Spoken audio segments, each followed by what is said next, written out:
내가 하나님의 열심으로 너희를 위하여 열심을 내노니 내가 너희를 정결한 처녀로 한 남편인 그리스도께 드리려고 중매하미로다. 7 대접을 가지고 마지막 7 재앙을 담은 7 천사 중 하나가 나와서 내게 말하여 이르되 이리 오라. 내가 신부 곧 어린 양의 아내를 내게 보이리라 하고. 아멘. 나는 누구인가 라는 제목 주제로 3주째 말씀을 드리고 있습니다. 나는 누구입니까? 나는 성도입니다. 하나님께서 우리를 거룩한 백성으로, 거룩한 성자들로 불러주셨습니다. 그리고 지난 주일에 나는 누구입니까? 나는 하나님의 사랑받는 자녀라고 말씀을 드렸습니다. 오늘은 그리스도의 신부임을 다시 한번 확인하게 되시기를 바랍니다. 나는 누구라고요? 그리스도의 신부, 사랑받는 신부입니다. 오늘 읽었던 말씀을 먼저 살펴보시면 사도 바울이 고린도후서 11장 2절에서 내가 너희를 정결한 처녀로 한 남편인 그리스도께 드리려고 중매한다라고 자신의 전도 사역을 말씀하고 있습니다. 영혼구원을 위한 바울의 사역을 한 남편 되시는 그리스도께 중매하는 사역으로 말씀하십니다. 그래서 예수 믿고 구원받은 성도는 이제 남편이신 그리스도의 아내가 되어지는, 신랑이신 예수 그리스도의 신부가 되어지는 것을 말씀하고 있습니다. 그리고 요한계시록 21장 9절 말씀에는요, 천사가 말씀을 했죠. 이리 오라. 내가 신부 곧 어린 양의 아내를 내게 보이리라. 어린 양의 아내, 어린 양이 누구죠? 어린 양은 예수 그리스도를 가리킵니다. 그분의 아내가 바로 교회. 다시 말하면 예수님이 교회의 남편, 교회의 신랑이고요. 교회는, 성도들은 그 예수님의 신부, 그 예수님의 아내임을 분명히 말씀하고 있습니다.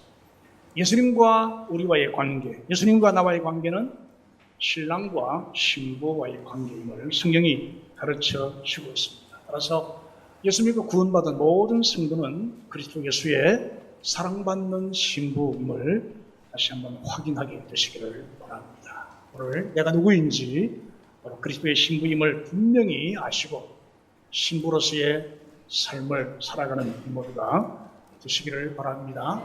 내가 그리스도의 신부라는 사실을 알기 위해서는, 그 내용을 알기 위해서는 먼저 신약시대의 결혼 풍습, 유대인들의 결혼 풍습에 대해서 좀 알 필요가 있습니다. 먼저 결혼하기 전에 정혼을 합니다. 정혼식이 있는데요. 두 사람의 혼사가 오가고 만남이 이루어지게 되어지면 양자 간에 결혼하기로 이제 합의가 되어지죠. 합의가 되어지면 정혼식을 합니다. 신랑과 아버지, 신랑과 신랑의 아버지 함께 신부집으로 가요. 그때 이제 2가지를 가져갑니다. 하나는 포도주, 하나는 결혼 지참금을 가져갑니다.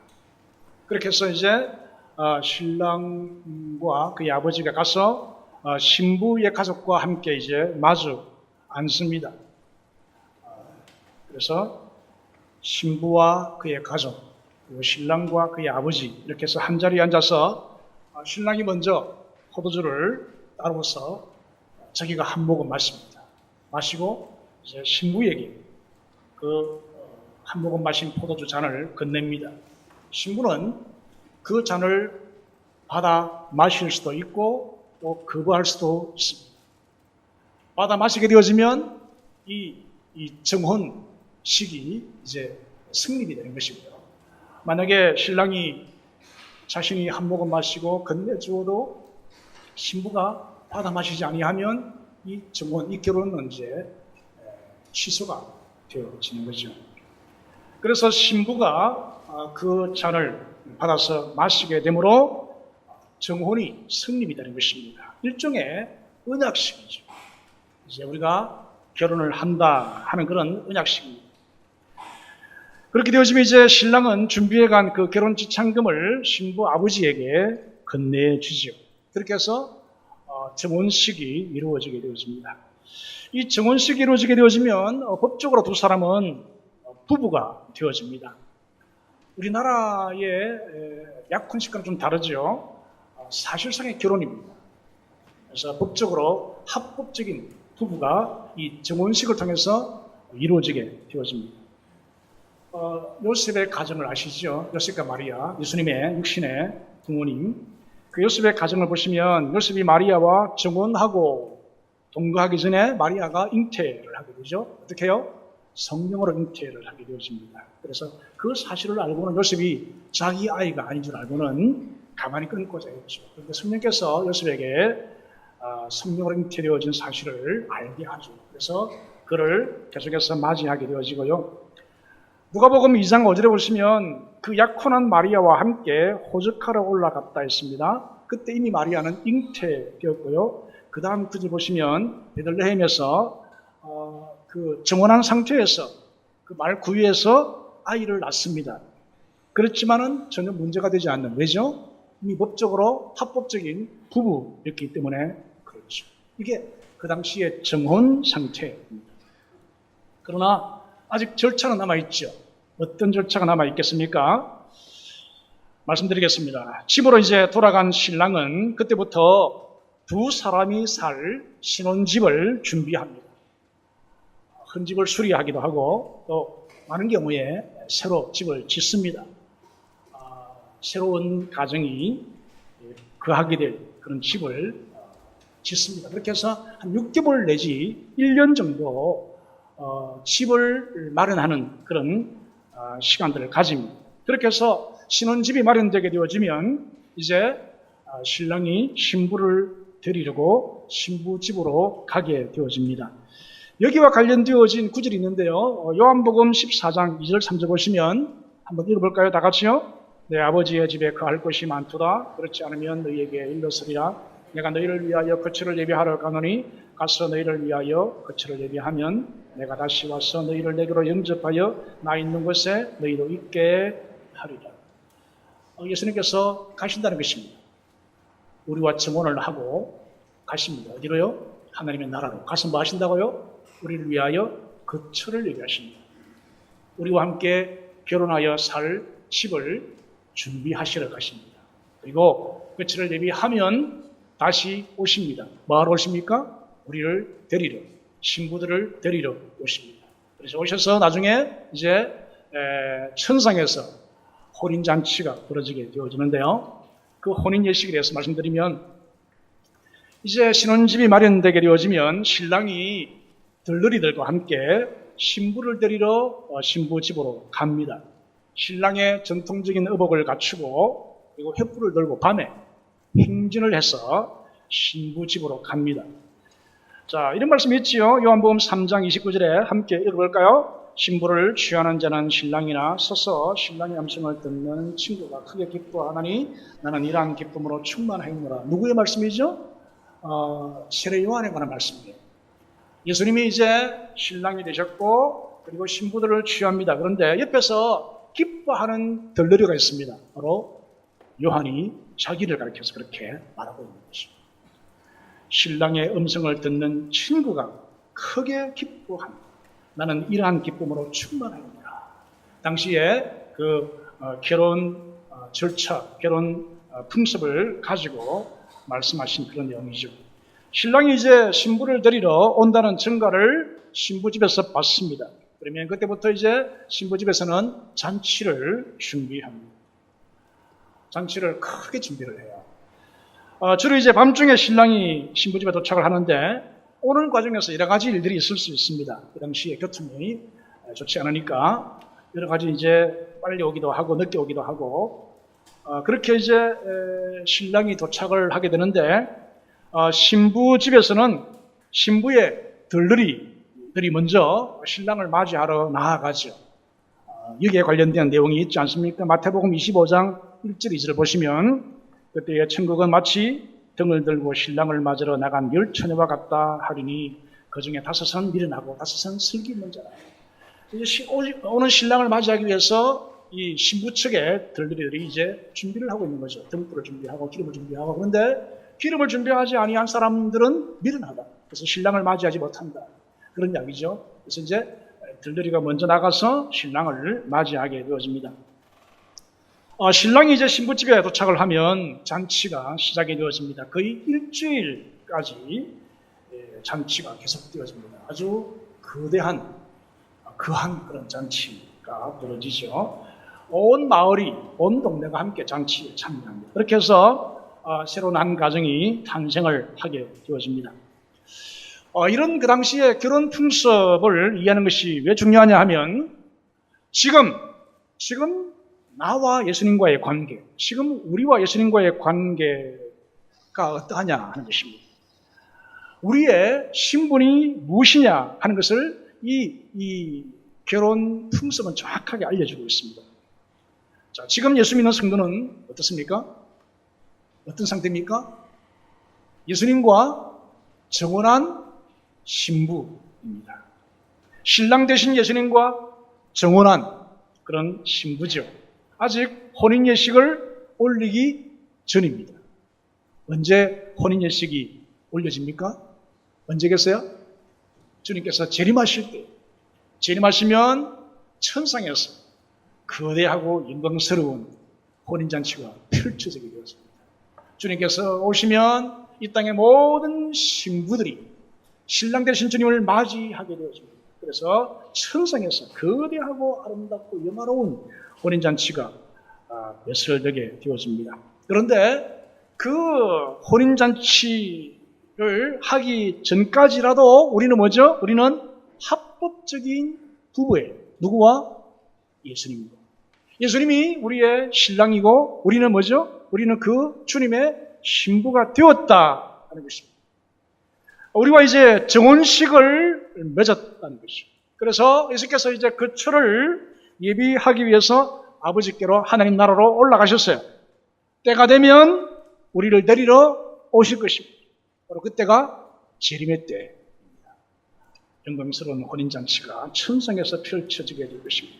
중요한 것은 지금 우리의 신분이 무엇인가 하는 것입니다. 지금 우리의 신분이 무엇입니까?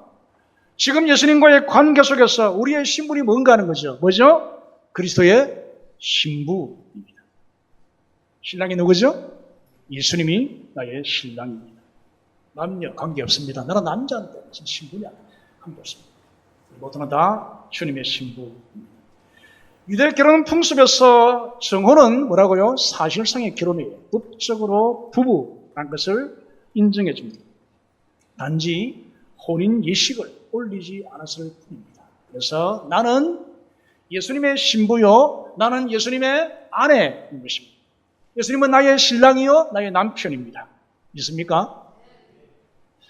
잘 안 믿으신 모양입니다. 믿습니까? 예수님은 나의 신랑이요, 나는 예수님의 신부입니다.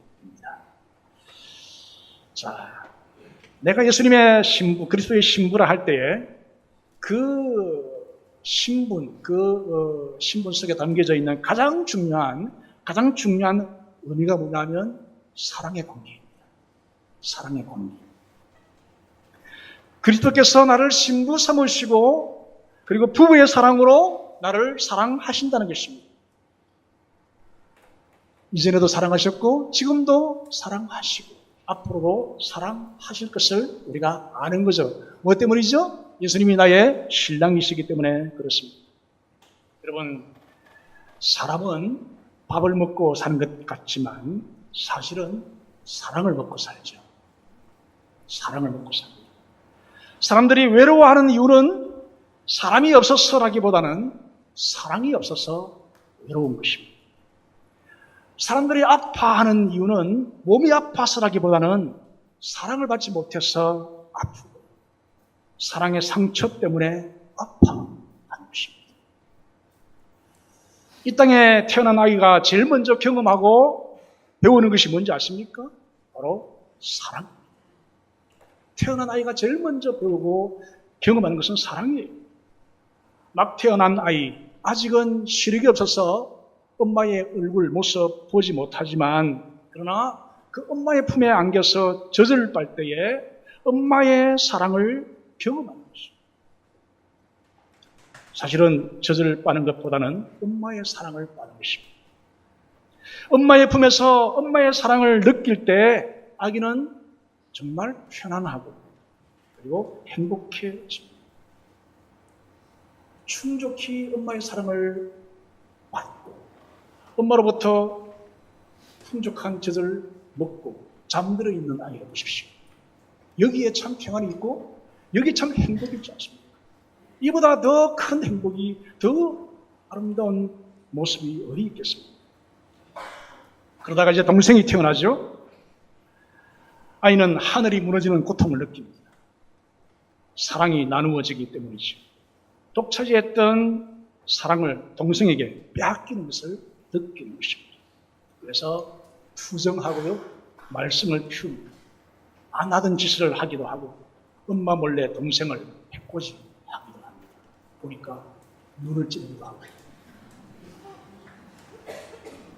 손으로 치기도 하고 발로 밀어내기도 하고.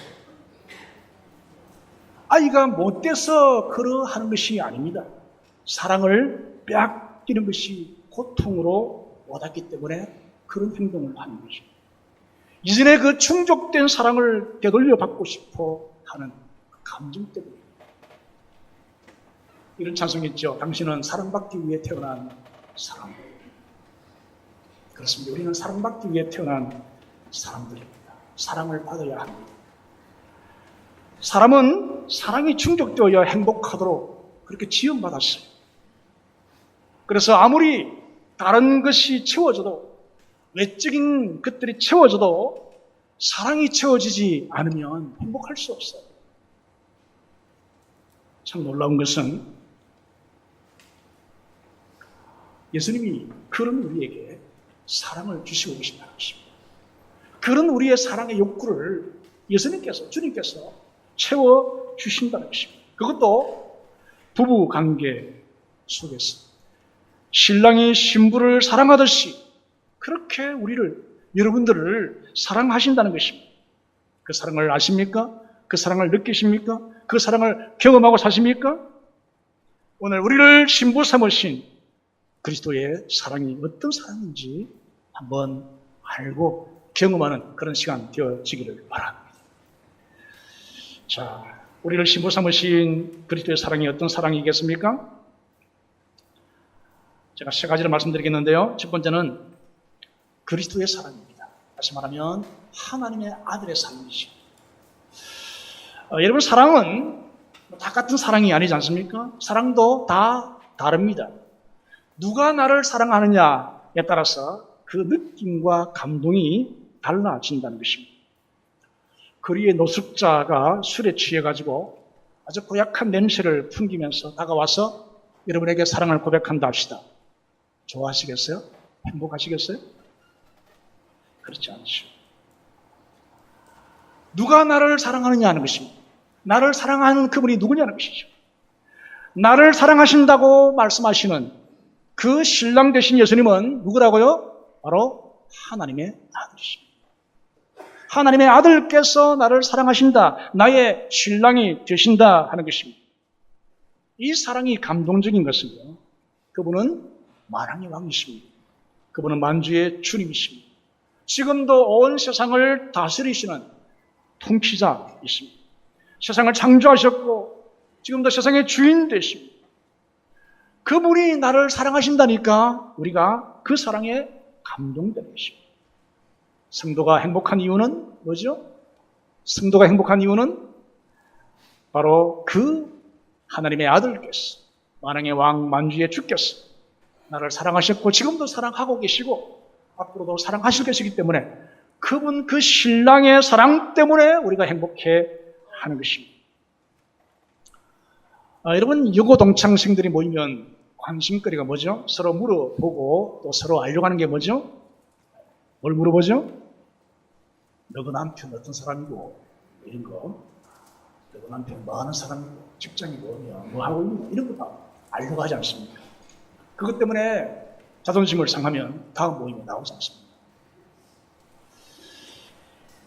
여러분, 우리를 사랑하신 우리의 신랑이 누구라고요? 누굽니까? 하나님의 아들이십니다. 천지 만물을 창조하신, 지금도 다스리시는 만왕의 왕 만주의 주되시다. 그분이 우리의 신랑이십니다. 믿으십니까? 이분이 지금도 나를 사랑하십니다. 나는 그분의 신부입니다. 이 사실을 확신하게 되시기를 바랍니다. 그 다음에 그 주님의 사랑은요, 나를 신부 삼으신 사랑입니다. 나를 신부 삼으신 사랑. 내가 그리스도의 신부라는 사실은 그리스도께서 나를 신부로 삼으셨다 하는 것입니다. 내가 신랑을 선택한 것이 아니라 신랑에 의해서 내가 신부로 선택받았다는 것입니다. 우리가 보았듯이 유대인의 그 결혼 풍습에 보시면 신랑이 먼저 신부집을 방문을 합니다. 신랑이 먼저 포도주를 한 모금 마시고 신부에게 그 잔을 건넵니다. 이게 뭐죠? 프로포즈인 것입니다. 신랑이 먼저 제안하는 것입니다. 나의 아내가 되어 주십시오. 이 프로포즈예요. 그게 유대인의 결혼 풍습입니다. 다시 말하면 우리를 신부로 삼으셨다는 것입니다.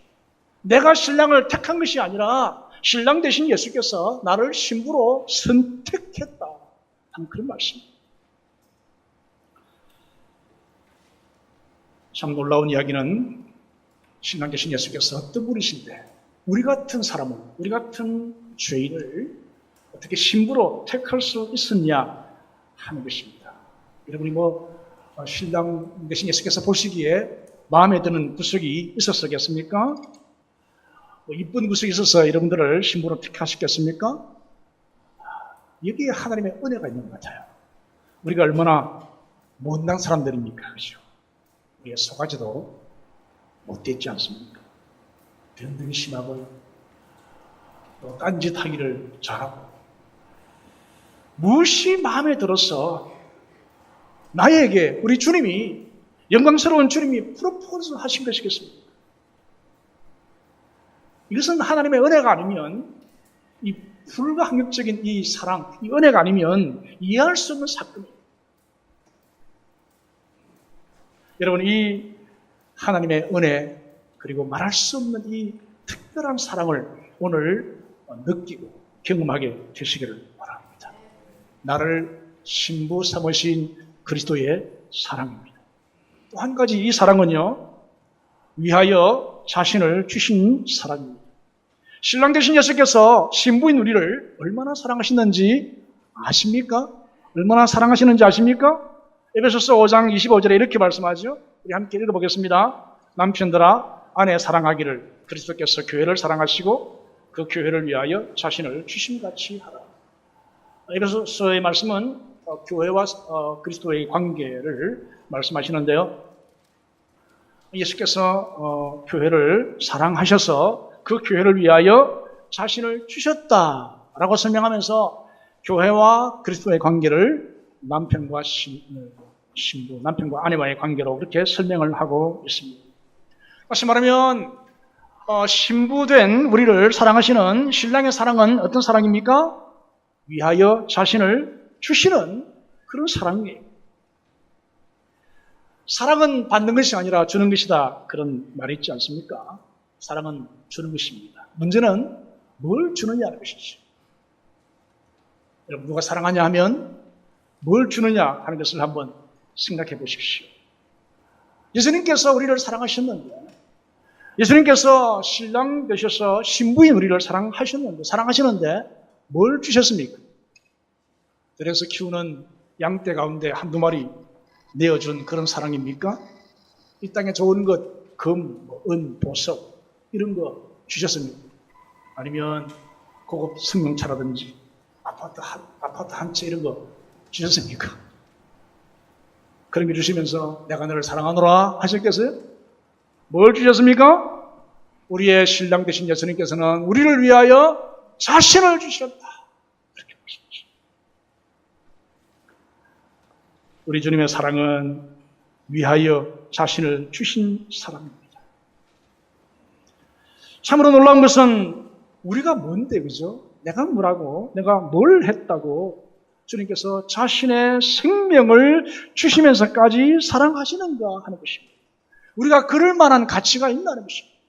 주님께서 자신을 주실 만큼, 생명을 우리를 위해 주실 만큼 그럴 만한 가치가 우리에게 있었나 하는 것입니다.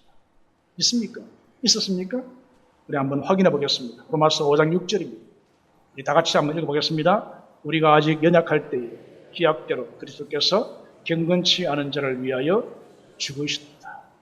우리가 어떠할 때입니까? 예수께서, 우리의 신랑 되시는 예수께서 우리를 위해서 자신을 내어주시고 죽으시는데, 그럴 때 우리가 어떠한 상태였습니까? 우리가 아직 연약할 때, 특히 우리가 경건치 않을 때에 말씀하십니다. 경건치 않았을 때입니다. 8절에 보시면 우리가 아직 죄인 되었을 때에 그렇게 말씀합니다. 우리가 죄인 되었을 때 그리스도께서 우리를 위해서 죽으셨다.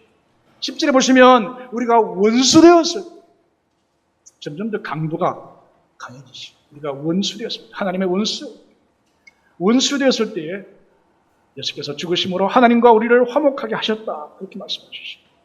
이것이 주님의 사랑입니다. 이것이 놀라운 사랑입니다. 이것이 무조건적인 사랑입니다. 이것이 헌신적이고 희생적인 우리 신랑 되신 주님의 사랑입니다. 그래서 바울은 이 사랑을 우리의 마음에 부어주셨다. 그렇게 고백을 했어요. 로마서 5장 5절에. 그리고 그리스도의 사랑이 나를 강권하신다. 그렇게 고백을 하고 있습니다. 바울은 복음을 전하면서 이 사랑을 자주 이야기합니다. 의도적으로 자신을 찾아오셔서 만나주신, 자신을 구원하시고 또 변화시켜주신 그리스도의 그 사랑을 간증하죠. 바울이 어떠할 때 주께서 자신을 만나주셨어요? 바울이 경건하고 의로웠을 때입니까? 그렇지 않습니다. 바울이 예수 믿는 사람들을 기뻐하게 했을 때, 예수님을 박해했을 때, 교회를 잔멸하려고 했던 그런 바울이었어요. 그래서 예루살렘에 있는 교인들을 거의 다 씨를 말리려고 하니까 많은 교인들이 다른 쪽으로 흩어지지 않습니다. 그래서 안디옥에 많이 갔어요. 그래서 안디옥에 있는 교인들을 잡아다가 옥에 가두고 죽이려고 안디옥까지 가려고 내려갑니다. 내려가는 그 길목에서 성모의 빛으로 예수께서 나타나시지 않습니까? 나는 네가 핍박하는 예수다. 그렇게 말씀하죠. 바울은 그 예수님을 그 길가에서 만납니다. 자신은 예수님을 위해서 한 게 없어요. 무엇밖에 한 게 없습니까?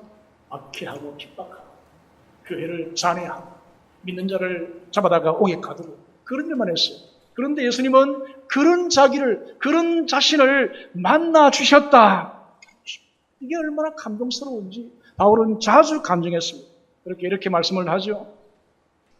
디모데전서 1장 13절에 보시면 우리 함께 읽어볼까요? 내가 전에는 비방자요, 박해자요, 폭행자였으나 도리어 긍휼을 입은 것은 내가 믿지 아니할 때에 알지 못하고 했습니다. 바울은 비방자였고 박해자였고 폭행자였어요. 예수님께 대해서 예수님께 한 것은 폭행밖에 없어요. 박해밖에 없었어요. 근데 그런 자신을 예수께서 찾아오셔서 만나주시고 자기를 변화시켜 주셨다. 자기를 구원해 주셨다. 바로 이 사랑을 바울은 이야기하면서 그리스도의 사랑이 나에게 부음받았다. 그리스도의 사랑이 나를 강권하신다. 그렇게 말씀해요. 여러분, 우리는 별다릅니까? 우리는 주님을 위해서 한 게 있습니까? 우리는 의롭고 거룩했습니까? 주님 만나기 전에? 우리 역시 하나님 앞에서 한 것이라고는요, 지은 죄밖에 없어요. 예수 믿기 전에 우리가 한 게 뭡니까? 다 죄밖에 없지 않습니까? 뭘 했다고? 뭐가 잘났다고? 뭐가 이쁜 모습이 있다고? 뭐가 거룩하고 어렵다고? 우리를 신부로 삼으시겠습니까? 이건 전적인 은혜.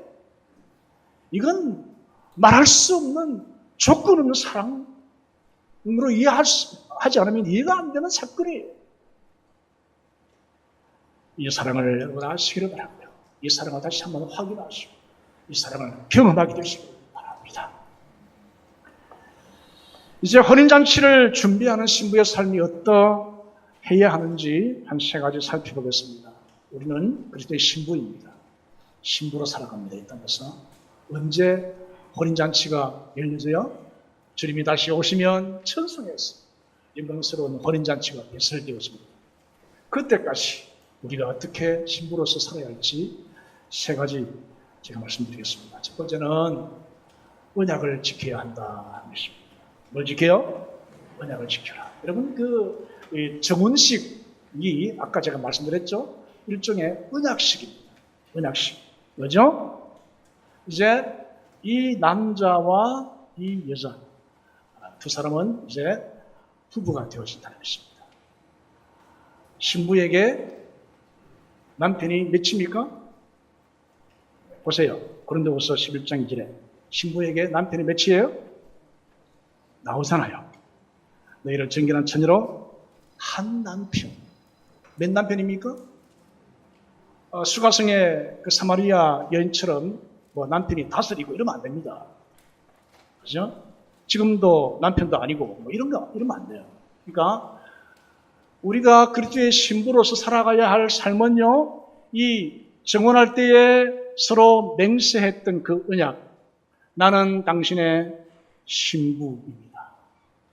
나는 당신만을 사랑하고 당신을 위해서 내 삶을 헌신하겠습니다. 내 생애를 드리겠습니다. 이게 언약이거든요. 이 언약을 지켜나가는 것이 신부의 삶이 되어야 한다는 것입니다. 오늘은 이 남자, 내일은 저 남자 만나러 다니면 안 된다는 이야기입니다. 이번 주는 교회 왔다가 다음 주는 절에 가고, 그 다음 주는 천주교 가고, 그 다음 주는 용왕님을 숭배하고, 그 다음 주는 산신령을 숭배하고, 그 다음에는 천지신명께 기도하고 이러면 안 된다는 것입니다. 우리의 신앙의 지조를 지켜야 된다는 거죠. 한 남편, 누구입니까? 한 남편 그리스도 예수, 그분의 신부로서의 합당한 삶을 살아가야 한다는 것입니다. 이 언약을 깨트리며 살아가면 안 되는 것입니다. 이런 사람들에게 야고보가 책망을 했죠. 야고보서 4장 4절을 보시겠습니까? 우리 함께 읽어봅니다. 가늠한 여인들아, 세상과 벗된 것이 하나님과 원수됨을 알지 못하느냐? 그런즉 누구든지 세상과 벗되고자 하는 자는 스스로 하나님과 원수 되는 것입니다. 세상과 벗된 성도들을 가리켜서 뭐라고 책망합니까? 야고보가 가늠한 여인들아. 남녀 관계가 아닙니다. 하나님 앞에서 그리스도의 신부들에게 하신 말씀이에요. 왜 그리스도와 정혼한 신부들이 세상과 벗된 삶을 사느냐? 이 가늠하는 여인들아, 가늠하는 신부들아, 그렇게 말씀하십니다. 우리가 세상을 못하고 세상의 죄악가듬으로 짝하여 즐기며 살고 주님이 기뻐하시지 않는 그런 삶을 살고 거기에 우리의 마음이 빼앗기고 주님과의 언약을 깨트리고 주님 기뻐하지 않는 삶을 살게 되어지면 우리는 그와 같은 책망을 들어야 마땅한 신부인 것입니다. 그리스도와 정혼한 신부로서 그 신랑 되신 예수께서 영광스럽게 우리를 데려가시기 위해서 오시는 그날까지 우리는 이 언약을 지켜 나가야 합니다. 신실한 그리스도의 신부가 되어야 하는 것입니다. 그리고 두 번째는요, 우리가 혼인잔치에 참여하기 위해 준비하는 신부로서 어떻게 살아야 되는가? 날마다 신랑 되신 예수님과 교제해야 됩니다. 자, 예수께서 이제 우리가 정혼하시고 하늘나라의 거처를 마련하기 위해서 하늘로 올라가셨죠? 지금 어디 계십니까? 지금 어디 계세요? 하나님 보좌 우편에 계시죠? 언제 오십니까? 재림하실 때에 다시 오십니다. 그렇다면 그때까지, 다시 오실 때까지 주님과 우리 사이에 아무런 교제도, 아무런 관계도 없습니까? 연락도 없고 편지도 없고 카톡도 없고 그렇습니까? 문자도 안 보내고 그렇습니까? 아무런 관계가 없어요? 그게 무슨 신랑과 신부입니까? 자, 보십시오. 예수님이 어디 계시는지 고린도후서 13장 5절입니다. 13장 5절 다 같이 읽습니다. 너희는 믿음 안에 있는가? 너희 자신을 시험하고 너희 자신을 확정하라. 예수 그리스도께서 너희 안에 계신 줄을 너희가 스스로 알지 못하느냐? 그렇지 않으면 너희는 버림받은 자니라. 어떤 사람이, 어떤 성도가, 어떤 사람이 버림받은 사람입니까? 그리스도께서 너희 안에 계시지 않는 사람은 버림받은 자니라. 신부가 아니에요. 신랑 되신 예수님의 신부는 그 신부 안에 누가 계세요? 신랑이 함께 계십니다. 우리의 신랑 되신 예수님의 부활체는요, 부활체는 주님의 보좌, 하나님의 보좌 우편에 계십니다. 언제 오신다고요? 재림 때 오십니다. 그러나 그 그리스도, 우리의 신랑은 영으로, 성령으로, 하나님의 영으로, 진리의 영으로, 보혜사로 우리 안에 계십니다. 그분이 그리스도. 그래서 말씀하시죠? 예수 그리스도께서 너희 안에 계신 줄을 너희가 스스로 알지 못하느냐? 왜 알지 못하느냐? 계시는데 왜 모르느냐? 이 사실을 왜 모르고 왜 주님과 교제하지 아니하느냐? 이런 말씀이죠. 갈라디아서 2장 20절 잘 알 말씀입니다만 다시 한번 함께 읽습니다. 내가 그리스도와 함께 십자가에 못 박혔나니 그런 적 이제는 내가 사는 것이 아니요 오직 내 안에 그리스도께서 사시는 것이라. 이제 내가 육체 가운데 사는 것은 나를 사랑하사 나를 위하여 자기 자신을 버리신 하나님의 아들을 믿는 믿음 안에서 사는 것이라. 믿습니까? 내 안에 누가 사신다고요? 그리스도께서 사시는 것이라. 우리의 신랑 되신 예수님이 하나님 보좌 우편에 계십니다만 지금 내 안에 와 계십니다. 나와 함께 교제하기를 원하십니다. 나와 사귐을 가지기를 원하십니다. 내 삶을 다스리고 통치하기를 원하시고 내 삶의 걸음을 인도하기를 원하시고 나를 위로하고 격려하시고 나에게 말씀을 주시고 나를 도우시기를 원하신다는 사실 여러분 기억하시기를 바랍니다. 이 신랑 되신 예수님과 면밀히 긴밀히 교제하십시오. 매일매일 날마다 말씀 안에서 성령 안에서 교제하시고 교통하시고 주님의 은혜와 사랑을 받아 누리시는 그래서 참 행복을 누리는 우리 모두가 되시기를 바랍니다. 세 번째는 혼인잔치에 참여하기를 준비하는 신부의 삶은요. 자기를 단장해야 합니다. 신부는 자기를 단장해야 돼요. 그죠? 그래서 단장한 모습으로 혼인잔치에 참여해야 합니다. 그렇지 않으면 부끄러움 당합니다. 자, 이 단장이 뭔지 베드로전서 3장 5절에서 말씀하고 있습니다. 함께 있습니다. 전에 하나님께 소망을 두었던 거룩한 부녀들도 이와 같이 자기 남편에게 순종함으로 자기를 단장하였나니. 예수님의 신부된, 예수님의 아내 된 우리가 어떻게 신랑 되신 예수님을 만나기 위해서 자기를 단장할 수 있겠습니까? 어떻게 단장하라고요? 순종함으로 자기를 단장하라 그랬습니다. 여러분, 신부 되신 여러분들, 주님께서 다시 오시는 그날까지 주님께 순종함으로 자기를 단장하게 되시기를 바랍니다. 우리의 외형보다, 우리의 외모보다 뭘 단장하라고요? 순종함으로 자기를 단장하라. 우리가 순종해야 할 것 많이 있습니다만 그 중에서 두 가지만 말씀드립니다. 첫 번째는 서로 사랑하라 하신 계명입니다. 이건 새 계명이에요. 요한복음 13장 34절에 예수께서 말씀하셨죠? 새 계명을 너희에게 주노니 서로 사랑하라. 내가 너희를 사랑한 것 같이 너희도 서로 사랑하라 라고 말씀하십니다. 이것이 새 계명이에요. 서로 사랑하라 하신 계명에 순종함으로 자기를 단장하시기를 바랍니다. 하나님을 사랑하고 예수님 사랑해야 돼요. 나아가서 그 사랑받은 자로서 우리가 서로 사랑해야 돼요. 서로 사랑하라 하신 이 새 계명에 순종함으로 신부인 우리가 자신을 단장할 수 있다는 것입니다. 단장해야 한다는 것입니다. 또 한 가지는 복음을 전하는 지상명령입니다. 지상명령. 마태복음 28장 19절 20절 말씀하고 있죠. 마지막 주께서 남기신 유언의 말씀이죠. 우리 다 같이 한번 읽겠습니다. 그러므로 너희는 가서 모든 민족을 제자로 삼아 아버지와 아들과 성령의 이름으로 세례를 베풀고 내가 너희에게 분부한 모든 것을 가르쳐 지키게 하라. 올지어다 세상 끝날까지 너희와 항상 함께 있으리라 하시니라. 영혼을 구원하여 그리스도의 제자를 만들라 하신 말씀. 이 말씀, 이 계명이, 이 명령이 우리에게 주께서 최후로 지상 명령으로 주신 말씀입니다. 이 말씀에 순종함으로 신부가 자신을 단장하는 것입니다. 두 가지 순종해야 할 것. 첫 번째가 뭐죠? 서로 사랑하라. 두 번째는 복음을 전하여 영혼을 구원하라. 이 명령에 순종함으로 신부된 우리가 다시 오실 신랑 되신 예수님을 맞이할 준비를, 단장을 하시는 우리 모두가 되시기를 바랍니다. 말씀을 맺겠습니다. 우리는 그리스도의 신부입니다. 내가 누구라고요? 나는 그리스도의 사랑받는 신부. 어떻게 사랑하셨어요? 우리 같은 사람을 위해서 경건하지 못하고 죄인되고 하나님께 원수되었던 우리 같은 인생들을 위해 자신을 주심으로 사랑했습니다. 생명을 주시기까지 하나님의 아들 예수께서 우리를 사랑하셨어요. 그렇게 해서 우리를 신부 삼으셨어요. 앞으로 영광스러운 혼인잔치에 참여하게 될 것입니다. 그날까지 우리가 어떻게 살아야 되겠습니까? 어떻게 살아야 되겠습니까? 세 가지를 기억하십시오. 언약을 지키십시오.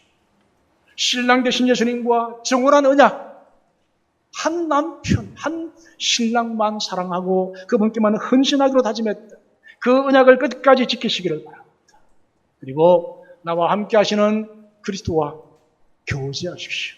날마다 순간마다 교제하며 교통하시고 사귀시고 그 사랑을 나누십시오. 나아가서 순정함으로 자기를 단장하는 신부들이 되시기를 바랍니다. 그래서 신랑 되신 예수께서 언제 오실지라도, 언제 우리를 데려가시기 위해서 오실지라도 기쁨과 감격으로 신랑 되신 예수님을 맞이할 수 있는 우리 모두가 다 되시기를 주님의 이름으로 축원합니다.